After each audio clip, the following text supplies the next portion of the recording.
Mabangis, makinis, manipis, minsan, madungis, pero masarap. Mwah! Ikis. Sexy time na. Sexy Mega! Yes, friend, tama yan. Gayahin mo si Jason Mraz. Ang sabi niya, I won't give up. Kasi sa buhay, ganun naman talaga dapat. I won't give up. At sa dinami-dami ng pinagdaanan nating problema sa mundong ibabaw, dapat by now, alam na natin na habang may buhay, may problema talaga.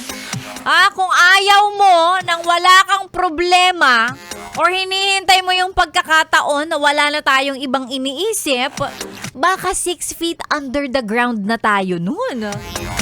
Diba? Oh. Kaya dapat alam na natin yan, habang may buhay, may problema talaga. Hindi naman nawawala yon. Eto lang, yes, friend. Depende lang talaga sa kung paano mo titingnan ng mga problema. Doon babase kung mabigat o magiging magaan siya. Ganun. Diba? Kung paano ka magre-react sa mga bagay-bagay. Yung mga bagay na hindi natin kontrolado, wala tayong magagawa dun eh. Ang kaya na lang natin gawin ay kung paano natin gagawa ng paraan, kung paano natin titingnan yung mga problema na yan, at kung paano natin siya dadalhin. Diba? So katulad ni Jason Mraz na I won't give up, dapat ganun ka din. Tsaka ngayon ka pa mag-give up, Biyernes na. Napagod ka na mula nung Lunes. Tas ngayon, konting kembot na lang, weekend na, sasabihin mo sa akin na I can't do this. I can't do this anymore. Ayoko na. Pagod na ako. Hindi. Tuloy mo na. Ilaban mo na yan. Andyan ka na eh. Nasimulan mo na eh. Diba? O, ganun yun. Laban lang ng laban. Alam ko minsan napakahirap, no? Napakahirap isipin bakit puro laban. Wala bang lambing naman? Pero hindi eh. Baka darating din yung lambing pagkatapos ng maraming laban. At least darating, di ba? Kung kailan man, hindi natin alam, no? Pero darating din yan.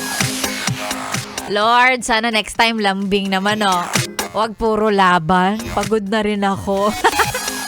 Hoy, Sexy Megan po ang inyong kasama ngayong beautiful, solid Friday morning para sa ating lahat. Mag-hello tayo sa mga yes friend nating always naka-tune in, walang sawang nakatutok.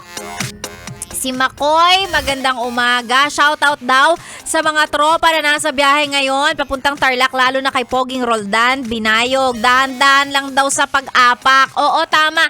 Pag nagmamaneho, dahan-dahan sa pagtapak sa gas, sa silinyador. Mahal ng gasolina, mahal ng diesel, tas ikaw ang bigat ng paa mo. Mas mabilis mauubos ang full tank. Ayan, hello po at magandang umaga. Ganun din kay Maximo Pareha Jr. Sabi niya pa shoutout daw sa kanyang asawa na si Marilu Salvador. Always naka-tune in. Si Marina Derla, magandang umaga. Thank you so much. Pati kay Erwin na nasa biyahe. Ayan, si Erwin na taga Antipolo City. Maraming salamat. O, eto na. Ituloy-tuloy na natin tong pagbibigay ng saya sa mga yes friend natin kasi alam naman namin na ang makakapagpaligaya sa inyo ay walang iba kundi ACS! Pera lang yan! ACS! Pera lang yan! ACS! Ang chance mong manalo ay nandito sa Yes FM, hatid ng Yes at syempre ng ACS. Maraming salamat sa mga Yes friend natin dyan sa ACS sa pagsuporta sa ating promo. Of course, ipapaalala lang natin na huwag niyo pong kakalimutang tangkiligin ang mga world class na pang-international na produkto ng ACS. Lalong-lalo na sa mga mommies natin na napakahiling maglaba para talagang mabango ang labahin gumamit ng Charm Fabcon Purple Eternity. Bongga yan. Napakabango. O, eto na. Ngayong araw ng Biyernes, napakasimple lang ng hinahanap ni Sexy Megan mula sa'yo. Selfie attendance lang.